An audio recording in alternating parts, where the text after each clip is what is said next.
Vamos começar então? Sim. Boa noite a todos, boa noite a todas. Que Jesus, o amado Mestre, nos abençoe. Esta é uma promoção da União Beneficente Allan Kardec, que é um centro espírita kardecista localizado na cidade de Dourados, Mato Grosso do Sul, na rua Iviema, número 5.565, no bairro Jardim Monte Líbano, onde essa sociedade vem realizando um trabalho digno de nota já há mais de 30 anos, é isso? Há mais de 30 anos, prestando um trabalho relevante de assistência às famílias carentes e também levando o conforto, o tratamento mediúnico, a divulgação doutrinária. E com a pandemia, com o surgimento dessa doença chamada Covid, nós resolvemos criar essas lives, né? Para mantermos o contato com os nossos irmãos, as nossas irmãs das palestras. E aí, então, todas as sextas-feiras, às 19h30, nós estamos aqui para assistirmos uma preleção espírita e estudarmos a doutrina espírita com base nas obras básicas de Allan Kardec. Hoje nós teremos entre nós aqui a palestra proferida pelo nosso irmão Odilon Dutra da Silva, nosso irmãozinho que mora lá em Palmas, Tocantins, e ele é quem organiza a abertura da nossa live, o encerramento da nossa live. E hoje ele vai pegar mais uma atividade que é falar aos nossos corações. E ele falará sobre o tema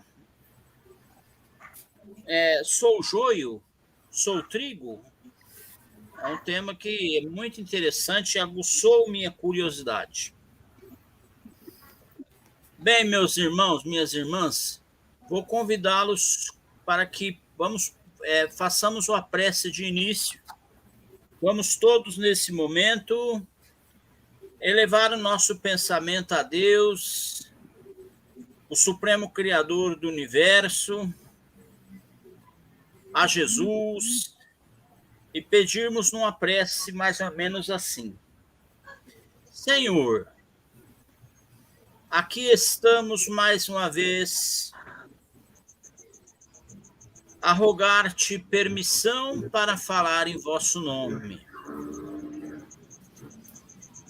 Ajuda-nos, ó Pai, para que não cometamos erro, para que não nos contamine a soberba, para que continuemos humildes servidores, à semelhança do Cristo, que é um modelo que nos foi dado para seguirmos. Rogamos a proteção de Jesus, que ele possa estar presente em cada lar de cada um que estiver assistindo esta live desta noite. Que Jesus possa abençoar o lar do nosso irmão Odilon, que fará a preleção. Que Jesus possa abençoar o lar da nossa irmã Ejulina, que está nos assistindo. Que Jesus possa abençoar o meu pai, Orlando, que é o coordenador da União Regional Espírita Dourados.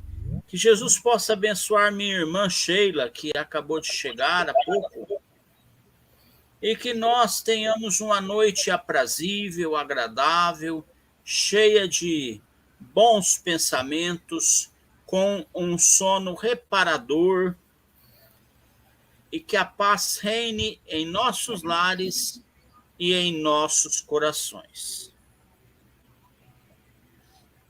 Que assim seja, Senhor.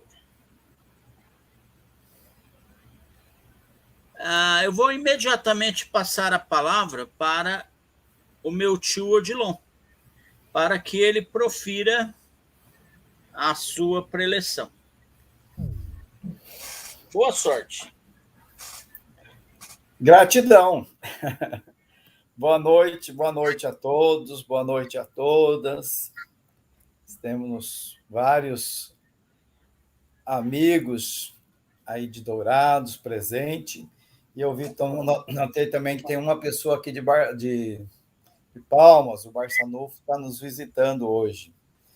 O companheiro Barçanufo, lá do SEMPAC. Seja bem-vindo a todos. Verinha, João Dalmolin, tem várias pessoas aí. Sheila, Orlando, sejam todos bem-vindos à nossa casa. Muito bem, hoje nós nos propomos a refletir sobre a parábola do joio e o trigo. E eu comecei o título com uma questão: se eu sou trigo, se eu sou joio. Então, fiquei pensando sobre essa questão e quanto ainda a gente tem que trabalhar no nosso interior para poder nos tornar trigo, né, da parábola. Mas estamos no 2022, né? O 2022 chegou com muitos desafios, novas e velhas reflexões ainda nos acompanham. E eu fiquei pensando assim que 2020, 2021, tantos acontecimentos que eu acho que nenhum vidente previu, né? Nenhuma história, ou livro de ficção, ou filme previu os acontecimentos que nós vivenciamos nesses 2 anos. Eu fiquei praticamente 1 ano em casa, em trabalho de home office, uma coisa assim que a gente não pensava anteriormente. Muitas pessoas usando máscara, né? Obrigatório usar máscara, o mundo inteiro usando máscaras, uma coisa que a gente não imaginava. Proibindo de abraçar, né? Até os nossos familiares nós estávamos sendo impedidos de abraçar. E a pandemia veio com ela mortes dolorosas, separações, tanto aquela questão do sofrimento físico dos hospitais. Então, a gente nem gosta de lembrar os horrores que nós vivenciamos. Aí a gente imaginava 2022 está vindo aí. A pandemia vai embora? Parece que não. E, além da pandemia, outros desafios que nós estamos vivenciando. Enchentes, seca, e por aí vai. E nesse momento dessas dificuldades, desses desafios, dessas crises, muitos de nós, sociedade humana, nós seres humanos, nós nos revelamos naquilo que há de pior e às vezes no que há de melhor também, né? Nos desnudamos. E por essa razão até que eu também coloquei esse título, que acho que é bom a gente refletir um pouco em torno dessas revelações de nós mesmos, que a gente pode até citar algumas, essa questão mais negativa, a violência foi muito forte, preconceitos de toda ordem, racismo, homofobia, aquela idolatria às armas, pessoas defendendo tortura, enfim, nós nos revelamos mesmo. Essas revelações escandalizou alguns, outros aceitou com mais ou menos naturalidade, outros adotaram até. Aí eu fico pensando, seriam esses o joio que cresceu agora e apareceu? É o momento essa aparição do joio? Elas estavam ocultas, nós ocultamos, pois não era elegante alguns comportamentos. E agora como alguns influenciadores, alguns líderes, né, começam a mostrar, outros seguidores também começam a mostrar aquilo que é feio, aquilo que eu não podia mostrar antes, e agora eu posso assumir. Santo Agostinho disse lá atrás, né, num dos seus sermões, assim: eu vos contarei uma verdade, meus queridos. Mesmo nos mais altos cargos, há tanto trigo quanto joio. E entre os leigos há trigo e joio. Que o bom tolere o mal, que o mal se transforme e imite o bom. Vamos todos, se pudermos, alcançar a Deus. Mas vamos lembrar um pouquinho da parábola do joio e do trigo, que está em Mateus 13, 24 a 30. Acho que todos conhecem, mas vamos dar uma lembradinha. Ela é bem curtinha. Diz assim: o Senhor semeou a boa semente, o diabo semeou o joio. É necessário que ambos cresçam para uma perfeita distinção entre o que é boa semente e o que é erva daninha. Aí a gente pensa, né? Será que já é o momento de proceder à limpeza do campo, extraindo o joio, que é a erva daninha, formando os feixes e queimando? Vamos identificar de acordo com o que está na Bíblia lá. O que semeia a boa semente é o Filho do Homem, gente, é Jesus. O campo é o mundo. Quando a Bíblia cita mundo, tem vários tipos de significação, dependendo do contexto ali, né? Tem o mundo terra, tem o mundo interior, tem o mundo futuro, tem várias situações de mundo. A boa semente são os filhos do reino. O joio são os filhos do maligno. O inimigo que o semeou é o diabo. A ceifa é o fim do mundo. E os ceifeiros são os anjos.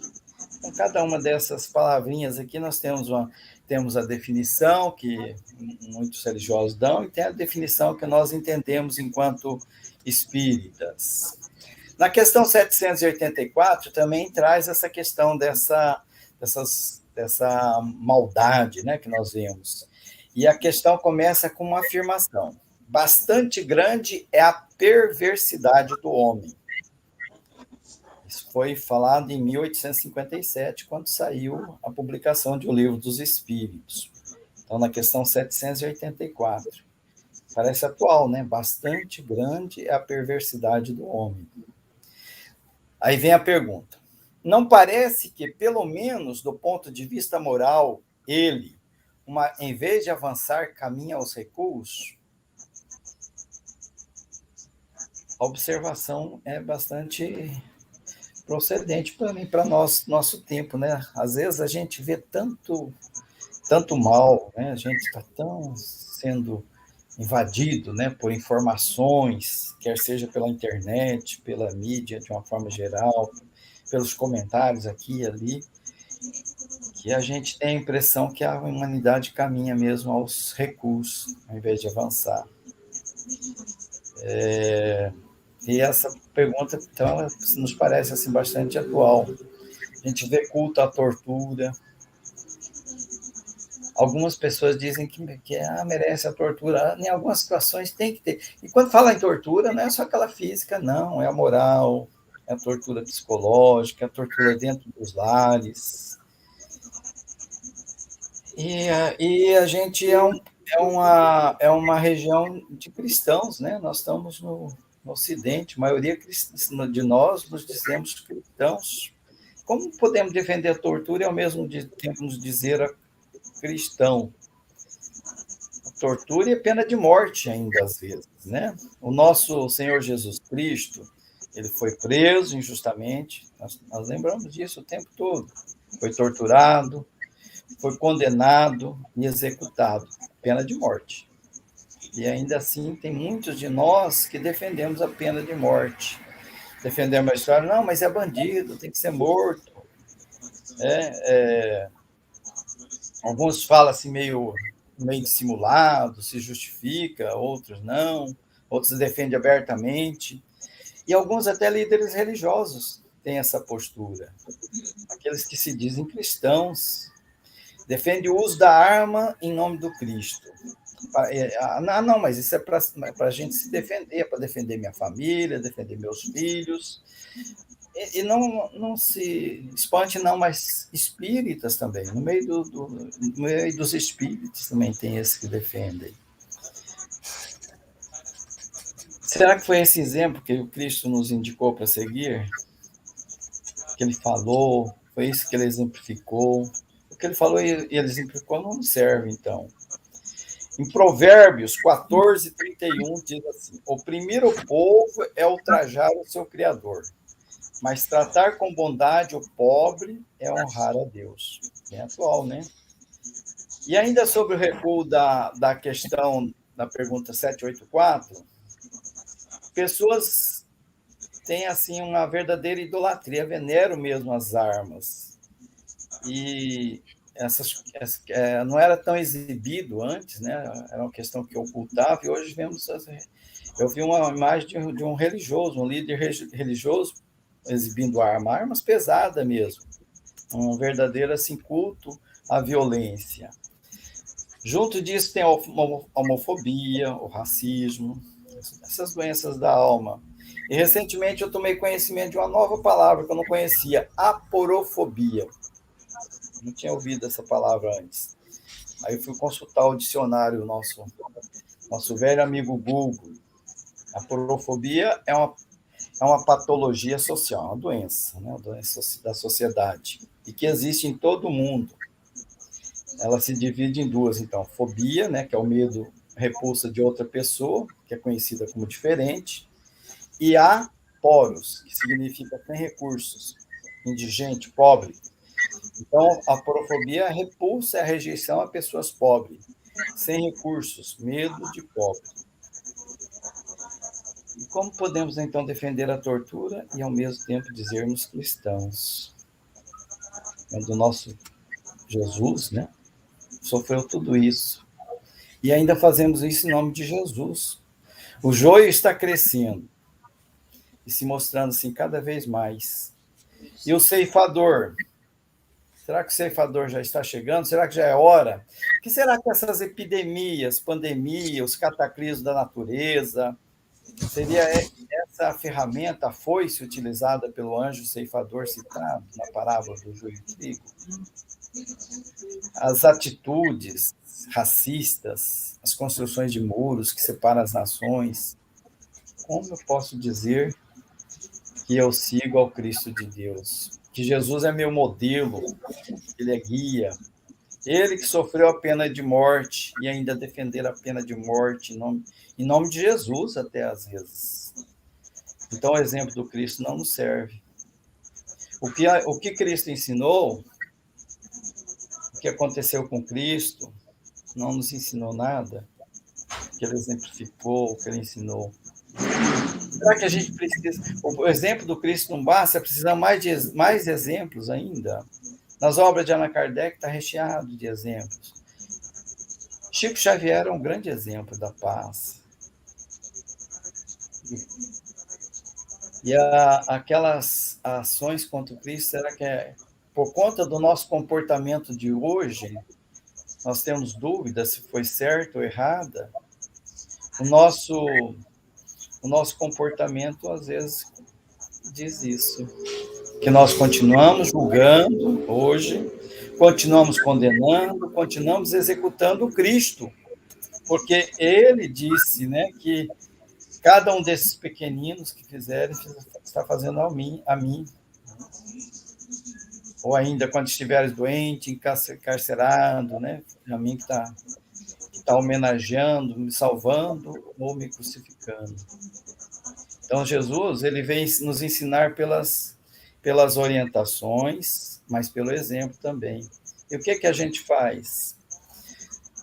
Acho que o ensinar nós adotamos bem, né? Nós vemos, né, em todas as religiões, muitas pessoas falando em nome do Cristo. Estamos bem envolvidos nessa parte, somos mestres, nosso ego fica massageado. Mas e o exemplificar? Esse desconsideramos.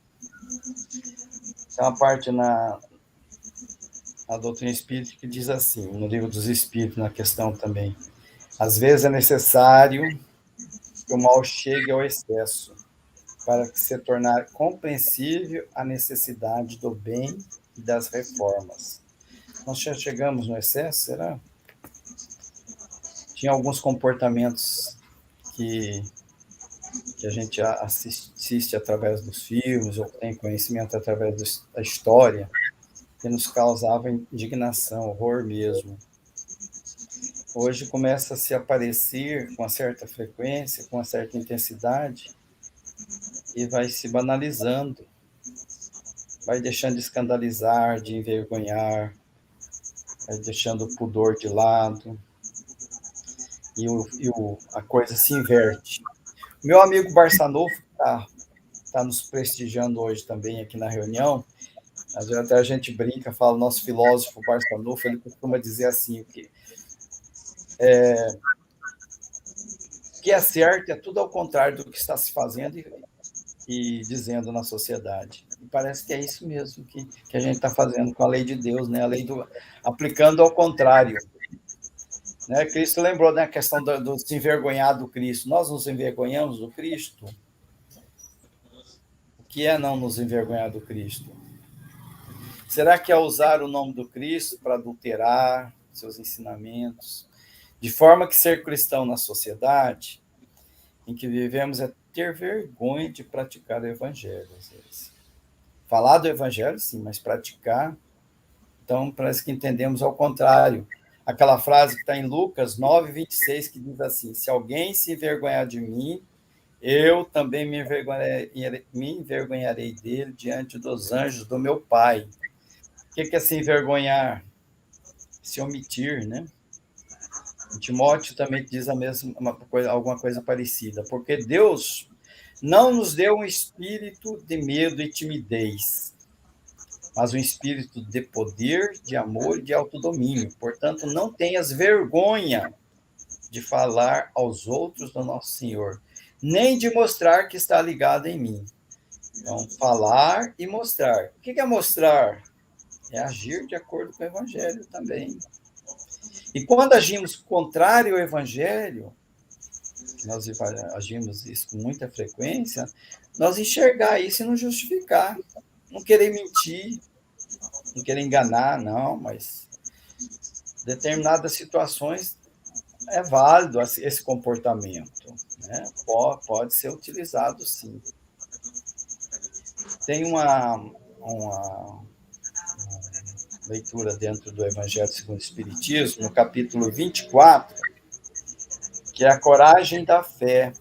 Também fala sobre essa questão de que todo aquele que me confessar e me reconhecer diante dos homens, eu reconhecerei e confessarei diante do meu Pai que está nos céus. E todo aquele que se renegar diante dos homens, eu o renegarei também diante do meu Pai que está nos céus. Aqui fala sobre a coragem de se manifestar, de ter a opinião própria, de acordo com a lei de Deus, de acordo com o Evangelho de Jesus, ainda que vai enfrentar oposição, né, até perigos, perseguições e contradições, diz no texto. Até as simples ironias, coragem de proclamar o que é verdade dentro do Evangelho do Cristo. Jesus destaca, então, que essa covardia, do ponto de vista especial de sua doutrina, ao dizer que se alguém se envergonha de suas palavras, ele se envergonhará também dele, que renegará aquele que o tiver renegado. Que aquele que o confessar diante dos homens, ele reconhecerá diante do Pai que está nos céus. Então, em outras palavras, aqueles que tiverem medo de se confessarem discípulos da verdade não são dignos de ser admitidos no reino da verdade. Quando a gente fala em reino de Deus, é reino da verdade. A gente imagina talvez o reino de Deus uma outra coisa, né? Vai aceitar os mentirosos lá, aqueles que têm uma fé egoísta, né? Aquele que usa a fé como para tirar vantagem pessoal. Então, nunca o nome de Deus foi tão usado para justificar comportamentos equivocados. Nunca se usou tanto o nome de Deus em vão, através de muitos falsos profetas e fariseus da nossa época, contemporâneos. Esse dia eu estava conversando com duas amigas de outro país, e uma do Chile e outra da Argentina, estava aqui em casa. E a gente estava lembrando de um líder religioso, acho que a maioria de vocês deve ter ouvido o episódio, que estava vendendo feijões santificados para a cura do Covid. Elas não acreditaram, elas acharam que eu estava fazendo piada, que eu estava exagerando. Parece meio exagero mesmo, né? Bizarro. Isso lembra os feijões mágicos do João e Pé de Feijão, aquela história de fantasia que a gente conta para as crianças. Mas o cruel de tudo isso é que foi um fato, que aconteceu mesmo, que tinha quem vendia e tinha quem comprava. Foi preciso até a justiça intervir e proibir para que barrasse essa insanidade.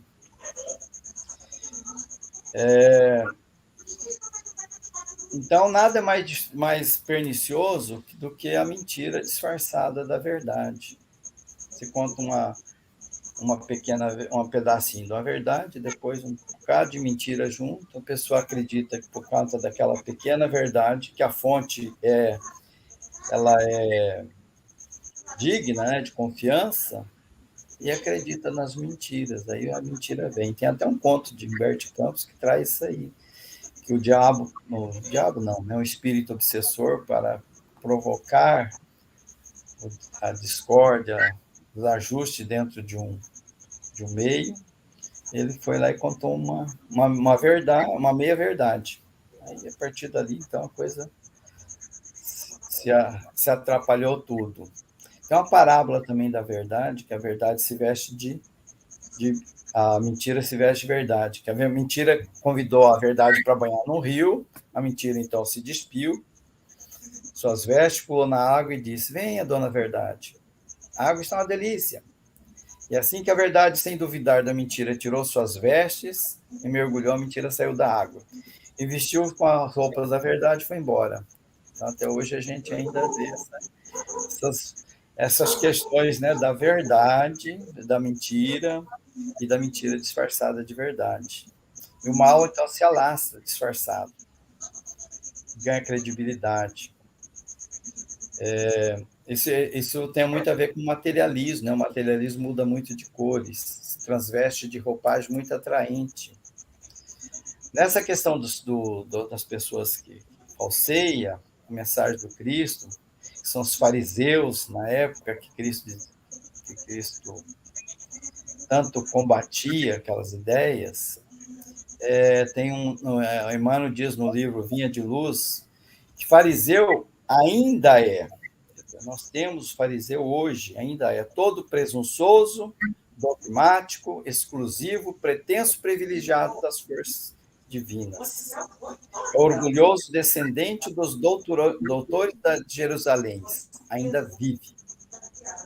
Atravessa todas as organizações humanas, então ele está em todas as religiões, em todas as organizações, em todas as instituições. Muitas vezes nós nos comportamos, somos fariseus também. Muitas vezes nós falseamos a mensagem do Cristo. Respira em todos os tempos terrestres. Acredita-se herdeiro único da divindade. Ele é o cara, né? Ele acha que está em destaque. Ele nada aprecia senão pelo prisma do orgulho pessoal. Por aí vai esse texto. Não vou falar todo ele, mas é para lembrar que também que Jesus ele combatia a ideia, né? A ideia equivocada. Então, certamente o mestre não determinou a morte dos fariseus, mas recomendou cautela em se tratando da influência deles.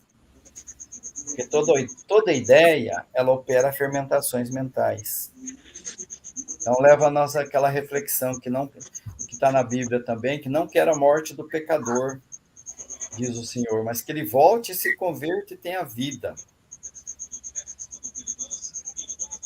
Então, o Evangelho do Cristo, ele deve ter, o seguidor do Evangelho do Cristo, ele deve ter esse lema, essa característica, a de se opor às ideias que tentam corromper, que buscam adulterar a boa nova do nosso Senhor Jesus Cristo. Usar de amorosidade, de tolerância para com o próximo, mas não aceitar as ideias, né? A gente precisa se posicionar, cautela sempre, né? Mas se posicionar, combater, até se indignar, né, com aquilo que não está, que está equivocado, com as ideias que são espalhadas. Esse é o bom combate. O bom combate é o vencer a si mesmo primeiro, né? Procurar ser o evangelho vivo. Porque ser o evangelho vivo não é falar só sobre o evangelho, mas é praticar o evangelho. Mas combater e ser o evangelho vivo. E volto a repetir, mesmo quando cometemos equívocos, que nós cometemos muito, perceber isso, buscar enxergar isso, não se justificar, não tentar ludibriar e mentir. Ah, não, mas eu fiz isso porque... Não. Eu preciso assumir, eu fiz, eu vou procurar melhorar, vou procurar me modificar, admitir que eu fiz. Esse eu acho que esse é o bom combate. Esse é buscar ser o evangelho vivo. Dentro da doutrina espírita diz que nós estamos sempre aprendendo que o espírita ele tem muitos problemas, mas a diferença é que nós estamos sempre buscando nos melhorar. A cada dia ser melhor um pouquinho. Hoje eu ser melhor que ontem. E quando eu estou no meio de conversas contrárias à ideia do Cristo, à ideia do Evangelho, como é que é o meu comportamento? Eu silencio? Eu concordo com aquelas ideias? Ou eu me oponho? Ou eu fico pensando assim, o que o Cristo faria nessa situação? Né? O que ele faria? Né? Então, sempre buscar o debate em torno das ideias, de forma fraterna, amorosa, tolerante, e buscar ter compaixão por aquele que está no equívoco, aquele que está, por mais equivocado que seja, buscar a compaixão. No budismo tem uma ideia sobre a questão da compaixão, e conta uma história de um monge, ele era um chefe de Estado, e o seu ministro de Estado foi preso, foi torturado, e o monge então vai visitar ele em uma sala e pergunta: meu filho, o que foi pior para você? O frio de menos 40 graus, as torturas físicas, morais, sexuais, disse que ele tinha passado por tudo isso, e ele disse: mestre, por um instante quase deixei de sentir compaixão por quem me torturava. Disso eu tive medo. Então, não odiar a pessoa, mas ser contra a ação, ser contra aquela palavra inadequada, buscar que isso pare, né? E finalizando o texto de Emmanuel sobre fariseus, urge auxiliar o doente a extinguir a enfermidade, pois as exigências farisaicas constituem perigosas moléstias da alma. Todavia, não conseguiríamos a realização provocando tumultos, e sim usando a cautela na antiga recomendação da vigilância. Então é isso. Nós conhecemos Jesus, né? A gente às vezes se comporta como se não conhecesse. Conhecemos, sim. Nós comemoramos Jesus na Semana Santa, no Natal, mas todo dia a gente se lembra dele. Parece, então, que conhecer Jesus não é o problema. Eu lembro Jesus, eu admiro Jesus, aprovo o Evangelho do Cristo, acho certo os exemplos deixados pelo Cristo, mas a prática que é o problema. A prática que é a grande dificuldade para eu caminhar. Laminais também tem na Revista Espírita, lembrando sobre a hipocrisia. Deveria haver na Terra, diz ele, dois campos bem distintos: a dos homens que fazem o bem abertamente e a dos que fazem o mal abertamente. Mas não, o homem não é franco nem mesmo no tocante ao mal, pois afeta a virtude. Hipocrisia, hipocrisia, deusa poderosa. Quantos tiranos foram tirados pela deusa da hipocrisia? Quantos ídolos ela fez adorar? O coração dos homens é realmente muito estranho, pois pode bater quando ele está morto, pois pode, em aparência, amar a honra, a virtude, a verdade e a caridade. Diariamente o homem se prostra ante estas virtudes e diariamente falta a sua palavra, desprezando o pobre e o Cristo. Diariamente é um falso religioso em mente. Quantos homens parecem honestos porque a aparência muitas vezes engana. O Cristo chamava de sepulcros caiados, isto é, a podridão interna, o mármore por fora brilhando ao sol. Homem, na verdade, parece ser a morada da morte. Enquanto seu coração estiver morto, Jesus não inspirará. Jesus, esta luz divina que não clareia o exterior, mas ilumina interiormente. A hipocrisia, entendam bem, é o vício da presente época e querem crescer, tornar grandes pela hipocrisia. Em nome da liberdade é que se aprisionarão, em nome da moral tornarão mais brutos. Em nome da verdade mentis. Isso foi dito em 1860 na Revista Espírita e é muito atual. Para finalizar, narrar um fatozinho também de Laminais, que ele faz o comentário no final, que é o fato da uma psicografia recebida também em 1860, de Mary. Era uma pobre viúva, mãe de 3 filhos. Ela entra numa padaria e pede insistentemente que lhe vendam pão fiado. O padeiro se recusa. A viúva reduz o pedido a meio pão. E, por fim, a meia libra de pão. Não sei bem o que é isso, deve ser uma fatia de pão, né? Apenas para seus filhos famintos. O padeiro recusa ainda.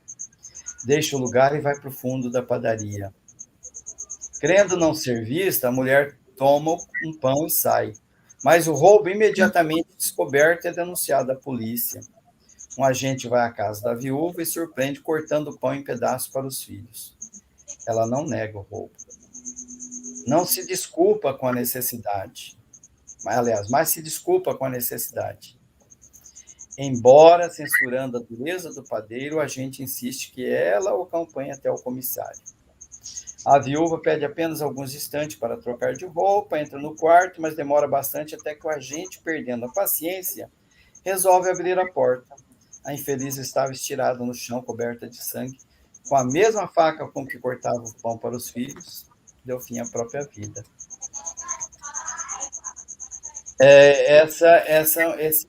Esse exemplo dessa infeliz mulher, diz Laminais, é uma das vítimas do vosso mundo, das vossas leis, de vossa sociedade. Jesus julga as almas, mas também julga os tempos e as circunstâncias. Julga as coisas forçadas e o desespero. Julga o fundo e não a forma. Ouço afirmar que essa infeliz não morreu por crime. Ela não cometeu um crime aos olhos de Deus. Teve atenuantes, mas por pudor e por medo de dar vergonha.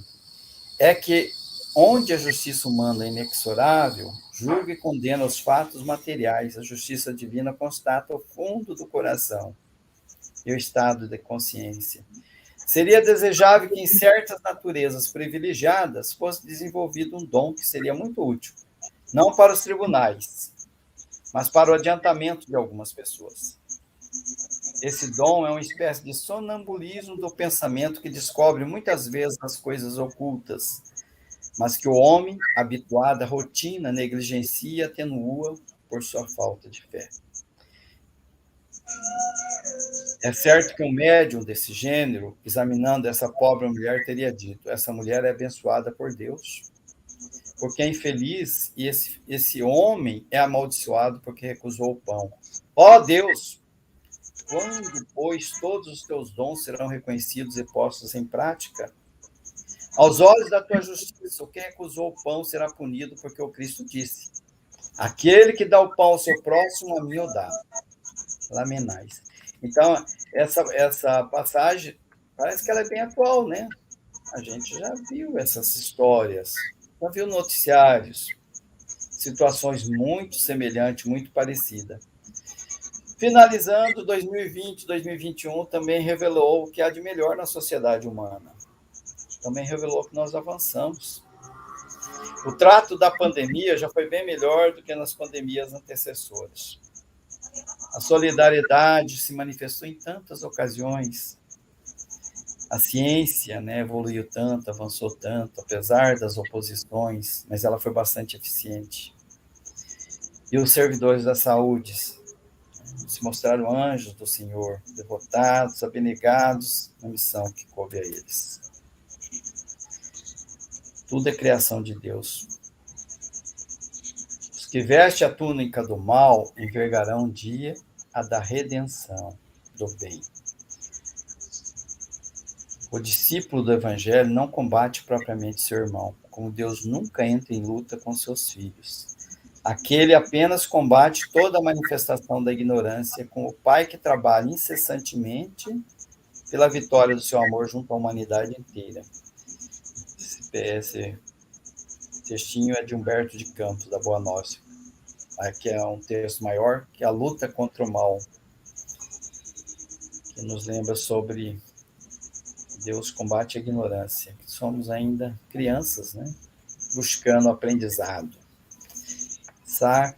Que nós aprendamos cada dia mais, que nós desenvolvemos o Evangelho dentro de nós. Brilhe a vossa luz, disse Cristo.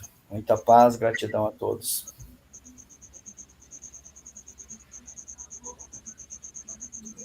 Obrigado ao Dilon, né?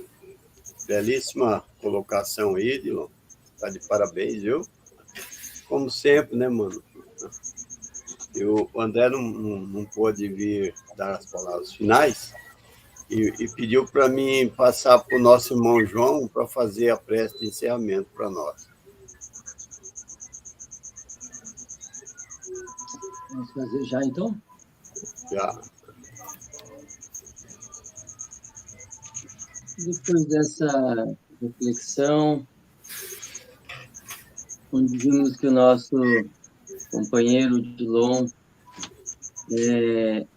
preparou, nos trouxe com carinho, com vontade de nos ajudar com essa reflexão, com os exemplos, com tudo que ele tinha para nos repassar hoje. Devemos nos estar gratos, devemos estar nos sentindo gratos a Deus pela oportunidade, pela possibilidade, pela condição de saúde, ao estarmos cada um em nossos lares, podendo participar dessa reunião. Sejamos gratos de uma maneira mais ampla. Sejamos gratos pela vida, por mais esse período novo que se iniciou nas nossas vidas, por tudo que já se apresenta como oportunidade no dia a dia para este ano. Sejamos gratos por tudo. E pedimos, amado Mestre Jesus, que representa para nós toda a vontade do nosso Criador maior, nossos amigos, nossos benfeitores espirituais, nós vos rogamos, nos auxiliem sempre, mesmo naqueles momentos em que estamos tão desarmonizados, sem condições de receber as boas sugestões, as boas energias, tudo de bom que nos é disponibilizado para superarmos as nossas dificuldades. Talvez sejam estes os momentos mais precisamos, embora não possamos receber, mas temos a certeza, e é o que pedimos, que sejamos nesses momentos também amparados e também tocados de alguma forma, para que possamos ter a consciência, ter a percepção do que com nós estivesse passando. Pedimos também pelos nossos momentos de descanso do nosso corpo. Pedimos todo amparo, toda luz. Pedimos nos guiem para que aproveitemos bem esse precioso tempo, essas preciosas horas de nossas vidas. Que o nosso final de semana seja de paz, seja de luz. E a semana que vai se iniciar da mesma forma possa ser para nós produtiva, de paz, de luz, de vigilância e de oração, para que possamos ser um pouco mais autênticos, aquele trigo autêntico.